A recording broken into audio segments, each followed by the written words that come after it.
त्यांना कायम करण्यासाठी सध्याचे मुख्यमंत्री आणि तत्कालीन नगरविकास मंत्री यांच्या अध्यक्षतेखाली 25 जानेवारी 2022 ला बैठक झाली होती।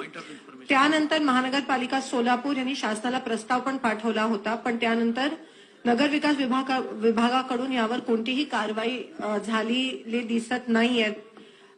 म्हणून मी आपल्याद्वारे शासनाला विनंती करू इच्छिते औचित्याच्या मुद्द्याद्वारे की ह्यावर लवकरात लवकर कारवाई होऊन हे जेवढे 300 जवळजवळ 300 कर्मचारी आहेत त्यांना कायम करण्यात यावं। आणि अध्यक्ष महोदय, इथे तिन्ही दिग्गज मंत्री असल्या कारण दुसरा एक पॉइंट ऑफ इन्फॉर्मेशन या ठिकाणी मांडत आहे। 2 दिवसाखाली महाराष्ट्र राज्यात मुंबईमध्ये भारतीय जनता युवा मोर्चाचे पदाधिकारी अश्वजित गायकवाड हे MSRDC चे MD चे चिरंजीव पण आहेत।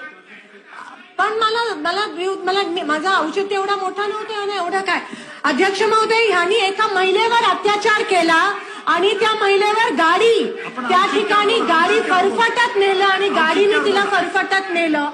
त्यामुळे त्या महिलेचा SIT मध्ये दादा त्या महिलेवर SIT मध्ये तिची स्टेटमेंट घेण्यात आली नाही।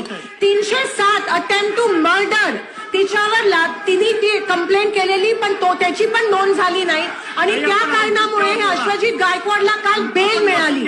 307 अटेम्प्ट टू मर्डर दादा, या राज्यामध्ये महिलेला फरफटत नेलं, गाडी तिच्यावर मुद्दामून घेण्यात आली आणि फरफटत नेलं आणि अजूनही तिच्यावर अटेम्प्ट टू मर्डर नाही। काल या व्यक्तीला त्याला बेलवर सोडण्यात आलं। कृपया करून महिलांवर जर आपल्या राज्यात असा अत्याचार होत असेल, आपल्या पुरोगामी राज्यावर, आणि असं जर तिची स्टेटमेंट पण SIT मध्ये घेण्यात येत नसेल तर शासनाने याच्यात शासनाने हा दखल घ्यावी आणि ताबडतोब पुन्हा एकदा रिइन्व्हेस्टिगेशन। अध्यक्ष महोदय, आता औचित्याचे मुद्दे सुरू आहेत अध्यक्ष महोदय, अशा पॉइंट ऑफ इन्फॉर्मेशन कधी विचारता येत नाही। मग आम्हाला इथे अध्यक्ष महोदय हे रेकॉर्डवर